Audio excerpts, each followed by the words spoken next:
Please welcome Candace Montgomery, the Executive Vice President of Atlantic Live.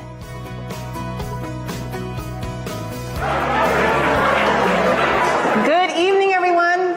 I'm trying to contain my own excitement. And welcome to the Culture Stage. I'm Candace Montgomery, as you heard, Executive Vice President at the Atlantic, and thank you all for joining us for the first day of the Atlantic Festival. Give yourselves a round of applause. We are excited to finish the day with one of the most revered women in American political history, Speaker Emerita Nancy Pelosi.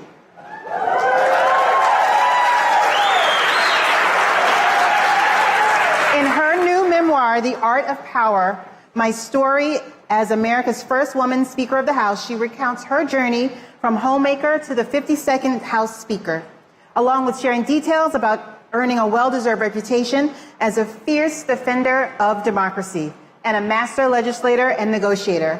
Speaker Pelosi's memoir shines a spotlight on her fighting spirit and the legacy it's produced. You can purchase the signed copy of The Art of Power at Politics and Prose just down at the end of the pier at the Atlantic Festival's official bookseller. Now please give a warm welcome to Speaker Emerita Nancy Pelosi. And here to lead the conversation, the Atlantic's Jeffrey Goldberg.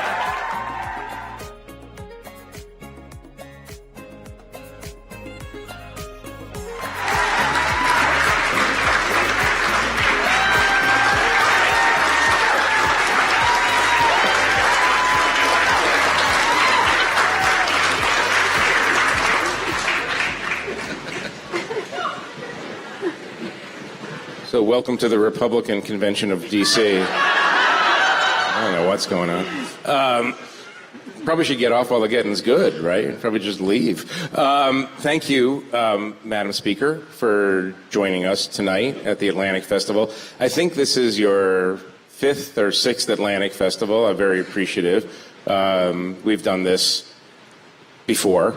And we're really glad to have you, and congratulations on your book. And why don't I just jump in, and if you don't mind, I'd like to make a quick statement, because I know it's probably the last thing that I'll get to say tonight. But no, this is a serious, you'll actually agree with this statement. No, I was thinking a lot, and we've talked through the last 8 or 9 years about a specific issue, very important policy issue. Thinking about how to elect a president, right? And what are the basic threshold questions a voter has to ask? And we've talked about this, and you'll see where I'm going. The most important thing for me as a threshold question is, if we, the United States, comes into a conflict with a nuclear armed state, whether it's rising tensions or actual shooting, the question you have to ask yourself is, which person running meets the basic intellectual, moral, characterological qualifications to deal with a nuclear? Everything else is beside the point. If you can't handle a nuclear controversy, then you really shouldn't be running for president. So that's the statement. What I want you to do is, I'm trying to run this show, and I'm going to lose control in 4 minutes, so just indulge me. I want you to take us back, if you will, to January 8th, 2021, when you made a phone call to the then chairman of the Joint Chiefs of Staff, Mark Milley, and asked him a question about the nuclear arsenal. And I want to jump off from there. Now you can speak. Madam Speaker. Well, I want to answer your question, and I will directly. But first, let me say what a joy it is again, what a pleasure to be here with Atlantic. Some new folks here, so you haven't heard me say this, but I say it every time I come. Since I was like a sophomore in high school, I've been reading the Atlantic magazine. And you've heard me say it. In those days, before most of you were born here, well, everybody was born, it was called the Atlantic Monthly, and we were told by our teachers that we had to read excellent writing if we wanted to be good writers. So I'm very grateful to Atlantic. I don't know what kind of a writer I became, but I did enjoy the reading over the years. Now, you named 4 categories. You said moral, what were they? Moral, intellectual, characterological. Okay, but you word. didn't say sanity. And I think to be sane is probably an important characteristic to have if you're going to have control over our nuclear weapons, don't you think? So right before we walked out here, she said, "Now, Jeffrey, I'm going to try to be nice tonight. I'm going to try to be very." No. I appreciate that very much. It should go without saying that the 330 or so million Americans should be able to find someone who's not insane to be president of the United States. But that is now an open question. I mean, you raised it. Is Donald Trump insane? I don't think he's on the level. But why are we talking about him? Wait, what does on the level mean? That means dishonest. No, on the level means that, well, of course it means honest too, but that's never been a given, has it? No, it means that his thinking is not straight, not on the level. Not on the level. Okay. All Did right. you ever see so many women at one of these events? Isn't that exciting? That's great. Can you answer the question now? Let's just say that our founders had the great vision of a country so great, unlike anything that had ever come before. First, they had the courage to declare independence. Imagine that. And to fight a war against the greatest naval power that existed at the time. And then when they won, and following up on their Declaration of Independence based on equality for all, which was never any other country's philosophy. Now, it wasn't reflected in our Constitution because that was a compromise. But they had the wisdom to make it amendable so that we could abolish slavery and black men could have the right to vote. Eventually, women could have the vote, and then freedom kept expanding over time. So who is the President of the United States honoring the tradition of our founders, their great vision for our country? The President of the United States, who will be Commander-in-Chief of our men and women in uniform who fight for our freedom and democracy throughout the world, really. And a president who is looking to the future to address the aspirations of the children. So it takes, shall we say, vision, knowledge, judgment, strategic thinking, a heart full of love for the American people, and sanity to be President of the United States. Can you talk at all about we'll talk directly about the day of January 6th, because it's important to remind people what happened, what happened to members of Congress like yourself, and what happened to the police officers at the Capitol. But go to this moment 2 days later when, and it's been discussed publicly, you had, probably for the first time in your career, active concern about the safety and security of our nuclear arsenal. Can you talk about that a little bit? Well, at the time, after what we saw, understand this, so if you're in Congress or an elective office, you take an oath of office to protect and defend the Constitution of the United States. And on January 6th was the day, it's a designated day, that we would be certifying the peaceful transfer of power, certifying the election of the President and Vice President of the United States. What we saw was a President of the United States inciting an insurrection against the Constitution that we take an oath to protect. against the Congress, which had the responsibility to honor that oath, and against the Capitol, which is the symbol of democracy throughout the world, of a beautiful, beautiful temple of democracy. So my question is this person on the level? Should this person be trusted with our nuclear arsenal? And I called the chairman of the Joint Chiefs of Staff to make sure he knew there were some questions that those of us with responsibility in the Congress had about that. I also called other people because, quite frankly, I was concerned about the inauguration, which was going to be coming in a couple of weeks. That who's in charge of the airspace above it, of that? But they told me that that was removed from the, at that time, current president, that there are others who were checks along the way on that. Can you drop back 2 days and talk about January 6th? And I don't think I've ever asked you this, but it's a very interesting question, I think. When did you realize that something was actually abnormal going on? What was the moment when it clicked for you that something that had never happened before was happening? Where were you and what time was that about? Are you talking about generally, like when Donald Trump was elected president? Or are you talking about that day?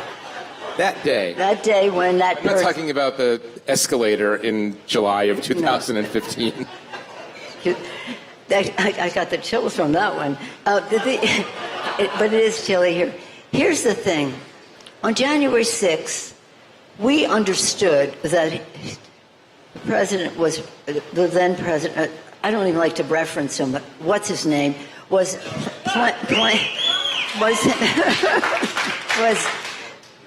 plotting and planning what he called the big lie with steel, whatever it would happen to be, and that we would have to be prepared with our legal arguments in favor of the vote that was taken by the public.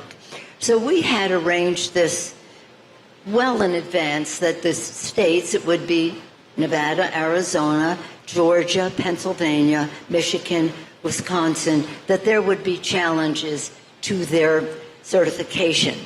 So we had the members from those states completely versed in presenting the documents from the state, which were largely documents prepared by Republican officials in those states. So it wasn't anything partisan about it. It was the official documentation. The documents are carried in these mahogany boxes. Perhaps you said, this is what they were after. They were going to go steal the mahogany boxes. If they got the certificates out of the mahogany boxes, then they would tear them up, and that would be that. But that's not the way it works. I mean, my daughter was an elector, and what they learned being electors was that they make like 6 copies, one for the archives, one for the Congress, one for the... So just tearing up one wasn't going to do it. But they were going to try to vote it. Then if they didn't do that, they would vote it down. And we were very equipped with the arguments to vote it down. And I said to the people who were preparing the arguments, led by Jamie Raskin to begin with, before his tragedy, I said, I want these arguments to be the facts and the law. The numbers and the law. I do not want what's his name's name mentioned at all. Doesn't matter who it is. It's the numbers and the law. The numbers and the law. And so we felt pretty confident about what would happen on the floor of the House in terms of the debate. Little did we know that the President of the United States at that moment would be inciting an insurrection, encouraging people to go to the Capitol, use violence against the police. Over 100 police officers, law enforcement people were harmed. Some people died eventually from it next day, the day after. And he was encouraging that. And we begged him to send the National Guard. Even Mitch McConnell was with us saying, you have to do it right away. It's terrible. It's violent. It's awful. And he wouldn't do it, even though you hear him lie about it and say that he did. I mean, I hate to use the word lie, and I hate to use the word hate. but he was lying about it. And the thing is that he just would never face the reality that he lost the election. So there we were. Now, when you ask the question, when did we understand the gravity, I was presiding. What happens for that process is the House and the Senate come together in a joint session in the Congress of the United States, in the House of Representatives. The Vice President of the United States, as the President of the Senate, presides for them, and I, as Speaker, preside for the House. If somebody makes a challenge, which they did on Arizona, then the Senate goes over to the Senate side and the House stays in the House side, and you debate the issue. They made a challenge to Arizona. And while they were up to their nonsense, they have a right to challenge, but when they were then going goofy about it, the security came and said, you have to get off the podium. And I said, I'm used to them. I can handle this. No, you must leave now. They just pulled me off the podium.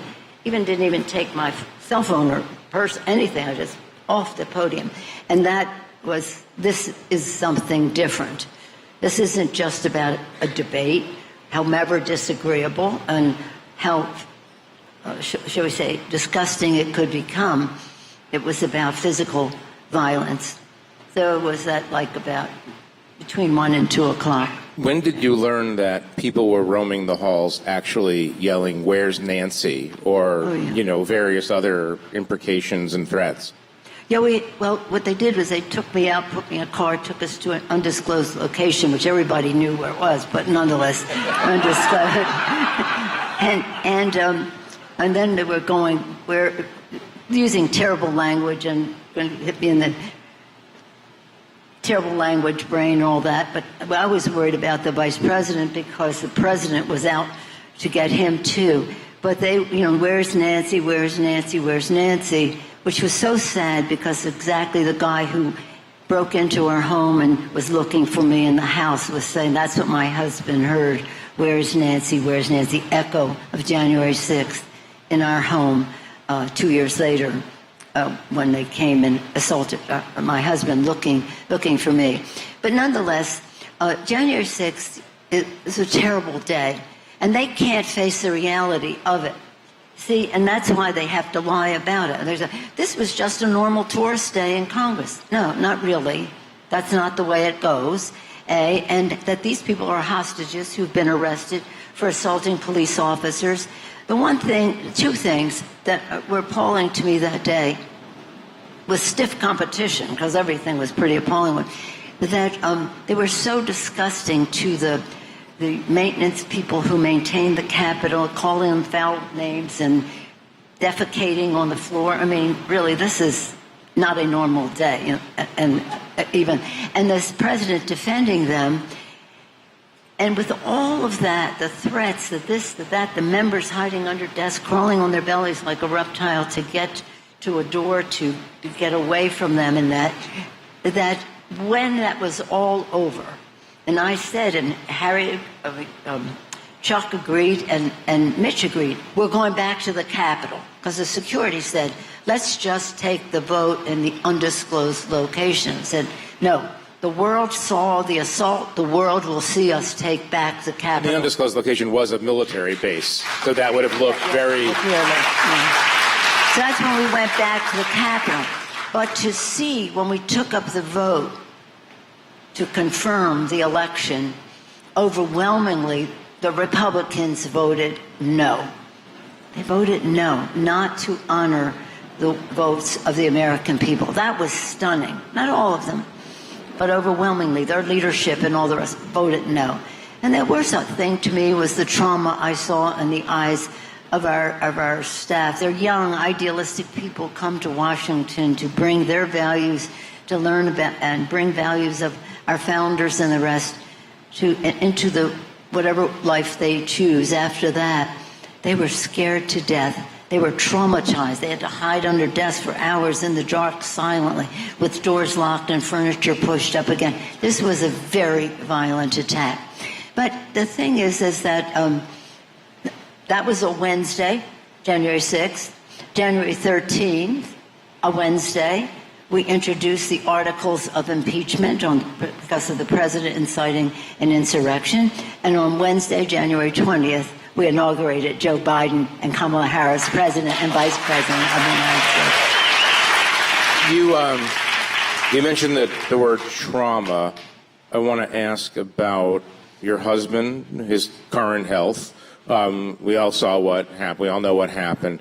I want to ask you also how the combination of knowing that people were roaming, American citizens are roaming the halls looking to do you harm, combined with that terrible thing that happened in your home in San Francisco. I wonder how it changed you. Well, as Speaker on January 6th, I have a lot of security because Speaker's second in line to be president. Never will happen, but that's the security that you have. So I have a lot of security, but I worried about my colleagues. I worried about the workers, the press who were there, the visitors who were there. My grandchildren were there to see the peaceful transfer of power as a matter of history. And what did they see? History, but terrible. But the trauma of my daughter, we had an event in New York, and they said, we'll only do the event if your daughter interviews you. And my daughter, Alexandra, is a character. She makes movies. I don't know if you've seen it, but she's a very character. And she said, I'm starting off by asking you, is it worth it that you did all this stuff and your husband got hit over the head? This is my daughter, my baby daughter. And she actually asked me the question in reverse. If she had said to me, if you knew down the road that your husband someone would invade our home and hit him over the head 3 times near death, would you have done this? I would have said no. When she tells me after the fact, was it worth it? Well, we just have to make it worth it to stop political violence in our country. Make it worth it so that other families and people will come into politics and not be afraid to do so for what it might mean to them or their children, because everybody doesn't have the security of them. But it is pretty traumatic. I'll just tell you the story about my daughter. The reason she was the way she was is because when I never intended, my sisters here, I want you to hear this because I want you to be thinking about getting into the public arena. It's a rough place, don't get me wrong, but nonetheless, we need you. So when I never intended to run for public office. I'm actually a very shy person. You didn't realize that, did you? I mean, we're one of Washington's biggest introverts. Yeah. No, but I loved the public service. I grew up in a political family in Baltimore, Maryland. I was born. My father was in Congress. He later became mayor of Baltimore when I was in first grade. And when I went away to college, he was still the mayor of Baltimore. So that was the life I led. Thomas D'Alessandro was my father, Jr., and my brother, the third, later became mayor. But I was into Elvis Presley, rock around the clock. I wasn't particularly interested in politics. But our family instilled in us the principle that public service was a noble calling. And even if you did, not that people would run for office, but that we had a responsibility to each other. I was baptized there in Little Italy in Baltimore as a devout Catholic. We were devout Catholics. We were proud of our Italian-American heritage. We were fiercely patriotic, just loving America, and in our case, staunchly democratic. And to keep the separation of church and state, we had the Gospel of Matthew. When I was hungry, you fed me, as an agenda, but not to have the church call the shots. So anyway, that's where. So anyway, one thing and another, I've been asked to run for Congress. Years later, in California, 2,500 miles from home, with a different name for my father, not going into Congress in another generation. And I go to my daughter, Alexandra, and I said, Alexandra, Mommy has been asked to run for Congress. I don't know if I would win, but they are insisting that I run because I've worked so hard as a volunteer in the Democratic Party. I care about the issues, and I should work on them in Congress. You'll just love it. You have to go. And so I've never thought about it. I've never had any ambition about it, but I promised them I would think about it. So I'm asking you, because I have 5 children in 6 years and 7 days. I keep reminding my Archbishop of that, who excommunicated me for being for a woman's right to choose. But nonetheless, I digress. So I say to her, Alexandra, 4 of them were in college, away at college. Alexandra was 16, going into senior year in high school. So I said, Mommy has been asked right now, here's what it would be. If I won, and I don't know if I would win, but if I won, I'd be going like 3 nights a week, Monday through Thursday, but 3 nights a week. And I love my life. I'm not looking to do this, but I wouldn't do it if you didn't approve. To which she said, 16 years old, Mother. Now I said, Mommy. You heard Mommy. Mother, get a life. I had never heard that expression before. This is over 35 years ago. I had never heard that. That was new then. So get a life. What teenage girl doesn't want her mother out of the house 3 nights a week? So I got another life. But any of that, that's why she was asking the question. She said, if I thought this was going to happen to Daddy, Pop, as we call him now, he's a grandfather, I would never have given you my permission. That's what it was. And it's a really difficult thing. And when women, especially women, are running, they like to undermine women's integrity in that. That's one of the techniques the other side has. And so, but if you are running and your child is in 5th grade or 8th grade or something in school, and somebody in the class said, I saw an ad about your mother on TV and they said she's a crook, that makes them cry. They come home crying, and people say, I just don't know if I can take that. But nothing is more wholesome to our political process, our government, and all the rest than the increased participation of women. Don't you think so?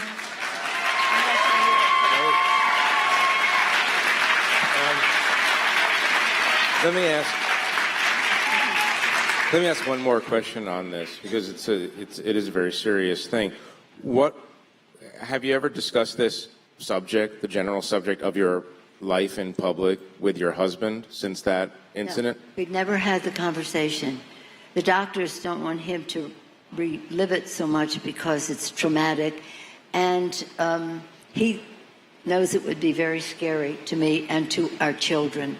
But you know, it was even more scary. Think of this. We get this news. It's in the book. If you read the book, you see. I don't go into all the details, except to say that we didn't know whether he was dead or alive or anything like that.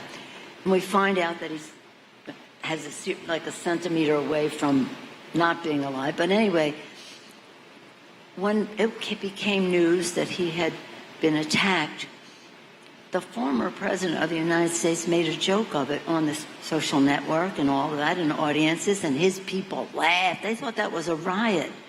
And then his sons went off on that, and the governor of Virginia made jokes about it, and they continue to make jokes about it as recently as about 2 weeks ago. Is that sick? Is that sick that they would make a joke about somebody being attacked? And think of it in your own home. Your own home becoming a crime scene, your own family member being harmed, and somebody outside saying, isn't that a riot? Ha, ha, ha. That's what's traumatic about it, yeah. But we haven't talked about it, no. You've argued very persuasively that a strong, ideas-driven Republican Party is in the best interest of the country. And you've been around for a while, and you remember Bob Dole and George H.W. Bush, and even George W. Bush, and Mitt Romney, John McCain. And so my question to you is, what happened? How did the party, from your perspective, go from people I think that you have a great deal of respect for, yes, to the person who is the standard bearer of the party today? Well, that's something you have to ask them, because it's just hard to understand. But when I first, as you said, I've been around a while. When I first came to Congress, we had the vitality of democracy, to have difference of opinion, to have the debate, to have a negotiation, to come up with a consensus, to have, in my view, to come out on top on your side, but it doesn't always happen that way. Just to the vitality of a democracy, differences of opinion. It's a beautiful thing. It's a challenge. It's something you look forward to. And that's the way it was until it wasn't. And you mentioned some great American leaders. The Republican Party has done great things for our country, founded by Abraham Lincoln. Founded by Abraham Lincoln. Think of what he might be thinking right now. But the party has to have a strong Republican Party, and that's why we, if I may be political for a moment, is that allowed? I'll try. That's why we have to win this election, because Republicans say to me, we can't beat some of these people in the primary. You have to beat them in the general, then we'll come back and have our traditional fight between Democrats and Republicans based on our differences of opinion. You think that's wishful thinking? But not about the destruction of our democracy, not for violation of our Constitution. Is that wishful thinking?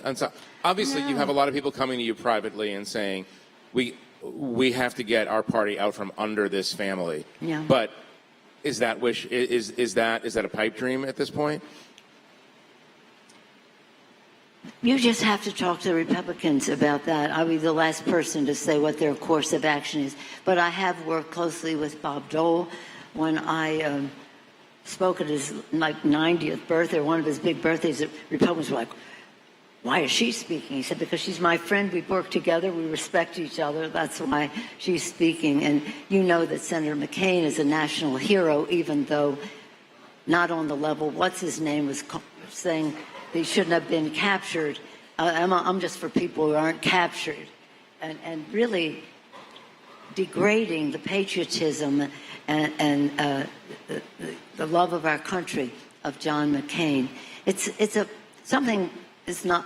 How can I say? I'm trying to be nice. Okay, so let me see how I can say this. Why don't, just as an experiment, take a 5-minute break from being nice and just say it. Just say it plainly. Look, I got them on my side. Look at that. No. Just say it plainly. Let me say it another way. As I said, I'm from Baltimore, and when I grew up there, all right, let's hear it. And when I grew up there, we were all about the flag, because the national anthem was written in Baltimore, and as I said, fiercely patriotic earlier, and so we're very possessive of the national anthem. And I know when you go to the game, you get to the end, land of free, home of the brave, you all cheer, right? You start applauding, woo. But I cheer sooner than that. I cheer, and I am going to answer your question, and this is the root. I cheer when it says, proof through the night that our flag was still there. That's where we are in this night of proving through it that the flag is still there. The beautiful flag that we pledge allegiance to every day in school and work and civically and the rest, with liberty and justice for all. Proof to the night that the flag was still there, with liberty and justice for all. That is a common. We didn't have any disagreement between Democrats and Republicans on that. Until now. We have a clique in the Congress that is a Putin clique. A Putin clique in the Congress of the United States. A person is running for governor of North Carolina on the Republican side who says he's a black Nazi and the Holocaust didn't take place and there is a place for slavery in our society. What? What is that? How did that happen to the Republican Party? And so usually our differences were about the role of government. But right now, our differences are about what our democracy is. And that is such a beautiful, beautiful, beautiful vision of our founders. And other countries are looking to see how we value it, how we treasure it. So my complaint with them is, on 2 occasions, the president violated the Constitution, and that's why we impeached him 2 times. The first times that we've ever had bipartisan impeachment of the president. Now, and he didn't get the Senate, poor babies, but nonetheless, they are what they are. But the Republicans in the Senate just would not hold him accountable, starting with Mr. McConnell. But a number of them did. But in any case, what is at stake in the election is our very democracy. Our very democracy. Now, is that a winning issue in the polls? If you're a working person, as we all are, but you look up from that, you want to know what the candidates are going to do for you in terms of your kitchen table issues. The cost of living, the cost of health care, the cost of education, your job, your pension, gun safety, so your children are in a safe neighborhood, and when they're in school that they're safe and things like that. So that's what the election is about, what it means in people's lives. But the fact is that democracy is a kitchen table issue when it comes to a woman's right to choose, the families choosing the size and timing of their families, LGBT issues of respect is a democracy issue. Again, all of the things are about you making your decisions about your life, and to do so in a way that, again, benefits your children. And I just take 2 things, two more things. One, when they had the majority and he what's his name, was president. Why do you always point at me when you talk about that? I mean, I'll go that way. When what's his name was president, is that better? Okay, when he was better, yeah. So what they did, two things I want to tell you that I think tell you the difference between the vision of the Democrats and the Republicans. You're making me be very political. I was coming here to, be religious or patriotic or whatever. But anyway, so the Gospel of Matthew. When they had the majority and he was president, they passed one bill that was their bill. It was a tax bill that gave 83% of the benefits to the top 1%. The richest people and the biggest corporations in America benefited. 83% of the benefits. He keeps talking about, tax this, 83% at the high end. That's a horrible thing in terms of disparity of wealth and income. It's the trickle down. But it added $2 trillion, not billion, not million, $2 trillion to the national debt. And then they said, well, we can't afford to spend money on school lunches and WIC and women and infant and children food and nutrition in our farm bill because it will add to the national debt. Really? You just gave $2 trillion to the richest people in America, and you don't want to have good nutrition for America's children? And then the other one, this is one of my personal, being the mother of 5 children, 6 years and 7 days. They had a vote. We had a vote on the floor. This was 2 years ago, and we had the majority vote on the floor to enshrine Roe v. Wade in the law of the land. It was right after the Dobbs decision, and so no Republican voted for it. You know that. Okay, well, that's what you expect. But it passed. We sent it to the Senate. Well, they have a 60-vote thing over there. But then I put on the floor a bill, Kathy Manning's bill, she's from North Carolina, a bill that said women have a right to contraception. Women have a right to contraception. Members said to me, you're going to make them well. They're all going to vote for this, and they're going to look like they're kind of normal. Trust me.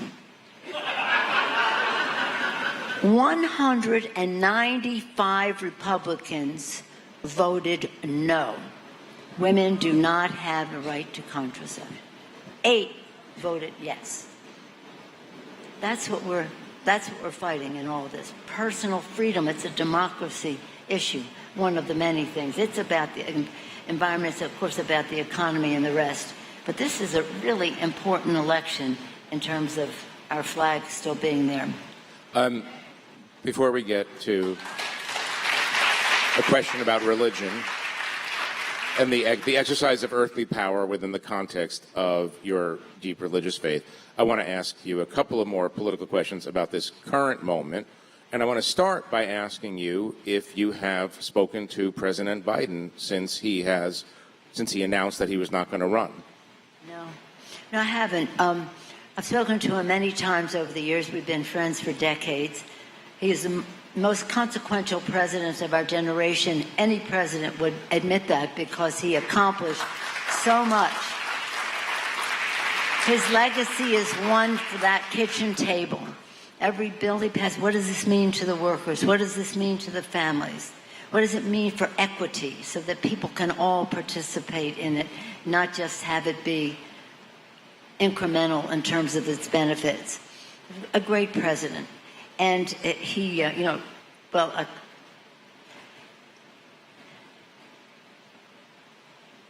love him very much. I'm sad about how things have proceeded, but I'm glad that we had a president who loved America so much. He said, I love this job, but I love the country more.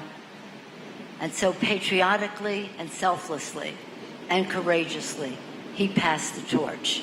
And we should all be very grateful to him for that.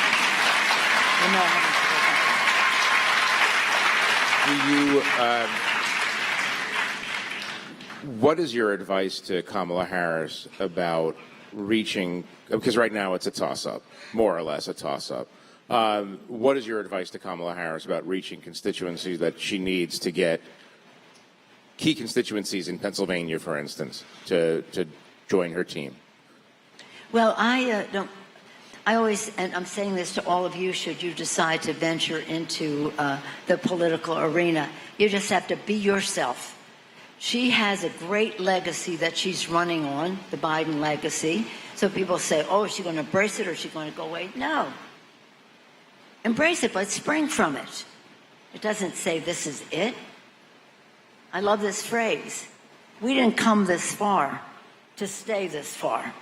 We came this far to go farther, to do much more for the American people, and demonstrated that we can get the job done. So I think that, again, be herself, know the power. Now, I know her well. I know her personally, and she's a person of deep faith, and that is what has made her so willing to be good in terms of all the things that we need to do in our communities and civically. Good person. I know her officially. Strong. She has strength. She knows the issues. She knows the strategy. She knows the presentation. She's just great. And you see what she's been doing with a woman's right to choose, but so many other issues as well. And politically. Personally, officially, politically. Very astute. She did not get to this place by not being politically astute, whether it's District Attorney in San Francisco, Attorney General in California, the Senator of the United States, Vice President, and now on a path to the White House. So I don't like to give advice. I like to just do our part. We have to do on the ground, get out our vote to make sure that we are making sure that everybody who's eligible to vote votes and whose vote is counted as cast. 2, message, and this is probably more an answer to your question, message in a way that is bold and progressive, but not menacing. Not menacing.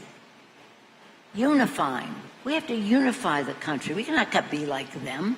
We have to unify the country and just put out the sentiment that we all should be working together. Mobilization, message, third M, money. And that's coming in at the grassroots level in a very good way. But you have to have that to message and mobilize. Also, just remember this. That was 3 M's. This is 3 N's. 3 no's. No wasted time, no underutilized resources, and no regrets the day after the election. If we only walked one more precinct, made one more series of calls, we could have won in these targeted states. So the message I want to give her is have the comfort that we are on the ground doing the job and the rest. But there has to be, when somebody runs for president, and I said this to Joe Biden, and my daughter has it in her film, and it got me in trouble because I said to him on the phone, while she's always, since a little girl, been walking around with a camera, and I say to Joe Biden, Mr. Vice President, you cannot go to the left in this election. Now, I say that as a San Francisco left-wing liberal, but you cannot win the White House going to the left. You have to show that you can govern the whole country together, and you have to govern as much down the center as possible.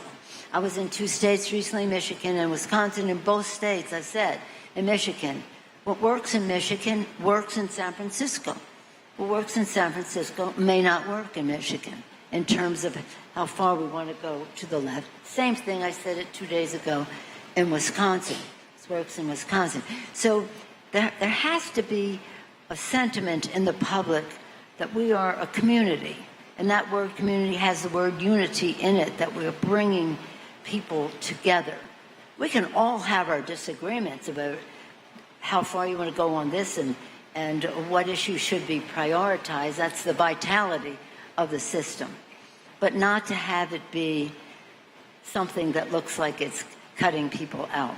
I want to know what you're doing on 2 fronts right now. Specifically, what are you doing to protect the Capitol come January?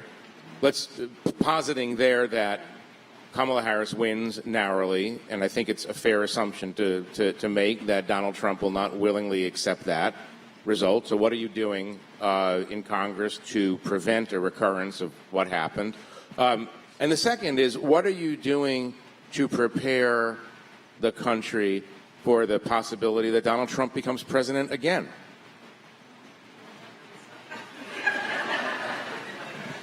No, well, I'm spending my time making sure that that does not happen rather than contemplating what happens if it does.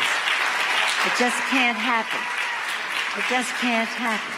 It just can't happen. People say, well, they won once. Well, people were optimistic, and they, thought once in office, the responsibility of being a president of the United States, there might be some rising to the occasion, but it wasn't. So I think when they say, well, he won once, he could win again. But people know now. It really makes me so sad.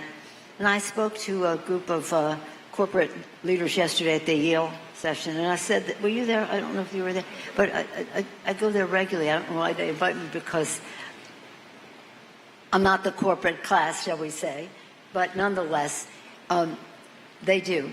And I said to them, I'm a capitalist, I respect this, that, and that, but I don't understand how some of you are saying, and I said, I know some of you, and I know some of you I don't know, some I know, that your set is saying, just ignore Trump. Don't pay any attention to what he is saying or what he stands for, anything.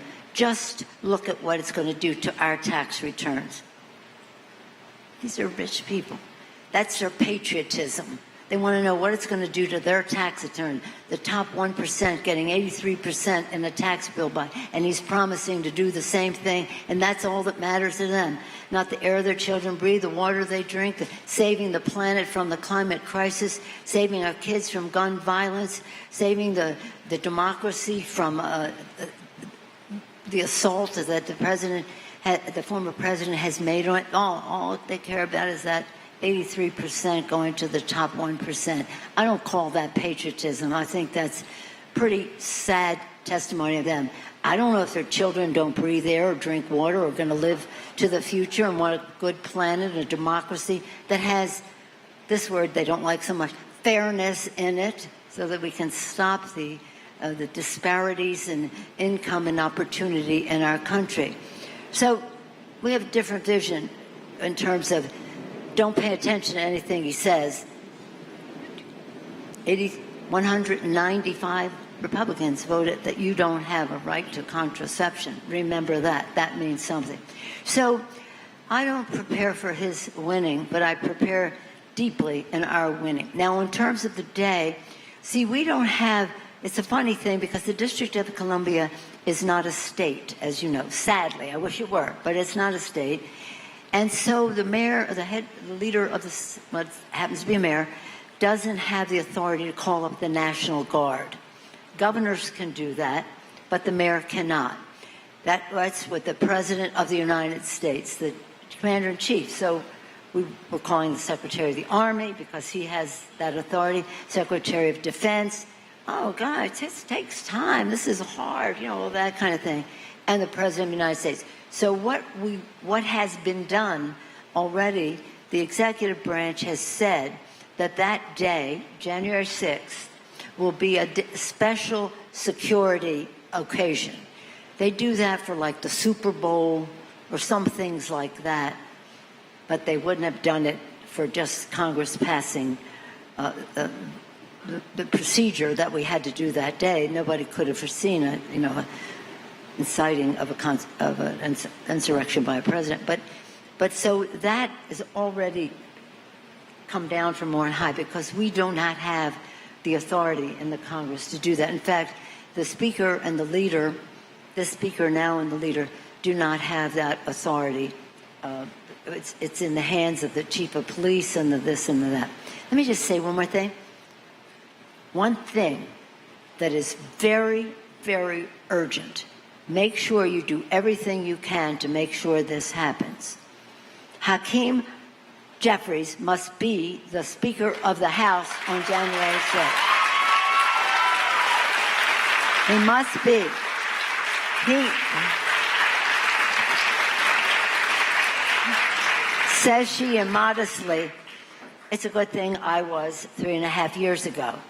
But not just that I was Speaker, and not just that he would be Speaker, but that we had the majority votes to pass the approval of the presidency.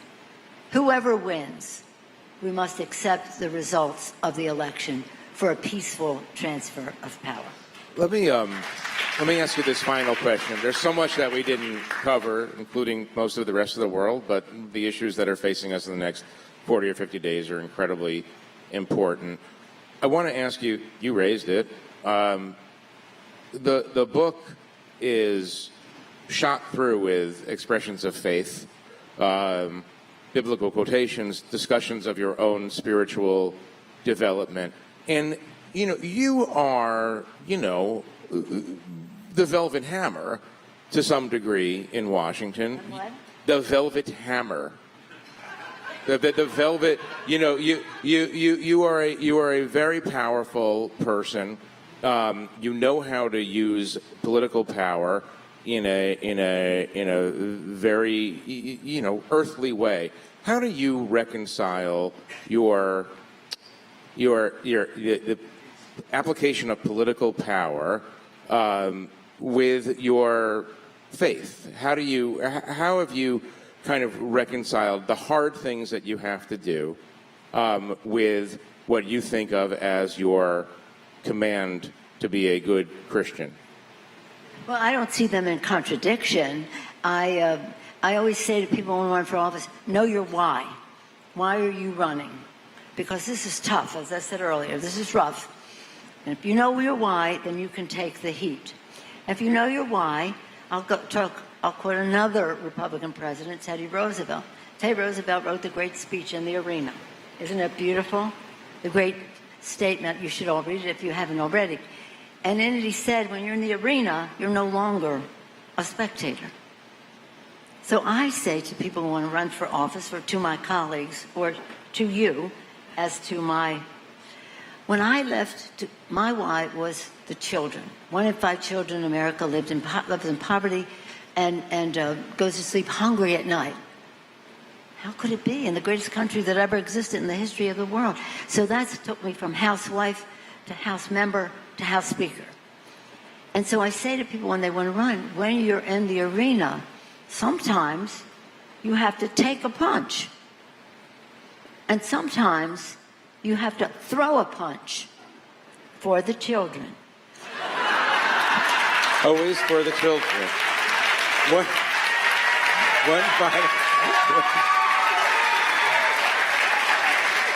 I want to make one final observation for the children. And it's a nonpartisan observation. But those of you, and if you read the book, which you should, you'll learn a little bit about Speaker Pelosi's father and background. And there's a moment. Your father was in Congress on I guess it's December 26, 1941, when Winston Churchill visited Congress right after America entered the war, right after Pearl Harbor, and Winston Churchill talked about the values that bind our countries together. And it was a very, very dark night. Obviously, this was right at the beginning of this Herculean effort, and I understand a little bit more about your reverence for Congress, for the House of Representatives, knowing that your father stood there and listened to Winston Churchill himself talk about that. And I want to say it again, it's a strictly nonpartisan view, but you know, that to me and to a lot of people in this room and a lot of people in America, the sanctity of that place and the ideas it represents can't be underestimated. And again, in a completely nonpartisan manner, I am saying on my own behalf that I am glad that you'll be there in the coming months to defend the place and to defend the ideals of democracy. So thank you very much. Well, let me just now respond. Well, I'm very complimented because he is such an iconic figure, and I get very afraid of what he might ask, and am I going to meet the challenge and the rest. She's not afraid at all of anything I've ever. But I'm very honored to get the invitation, and when they say that you are going to be the moderator, aren't we very fortunate for that?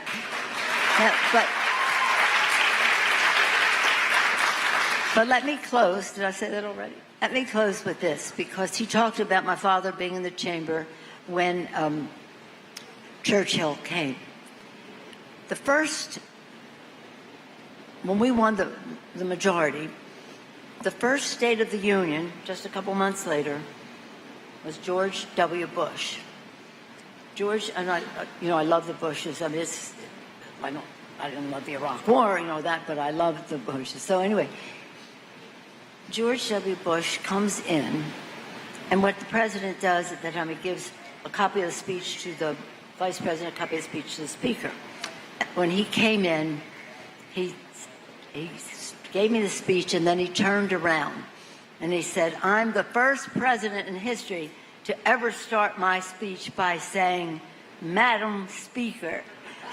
And then he said, "Your father, Thomas D'Alessandro, served here. He heard heads of state and all kinds of debates on important subjects in our country.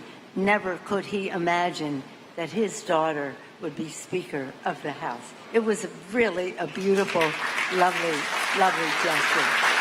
Bipartisan, nonpartisan. Please join me in thanking Madam Speaker.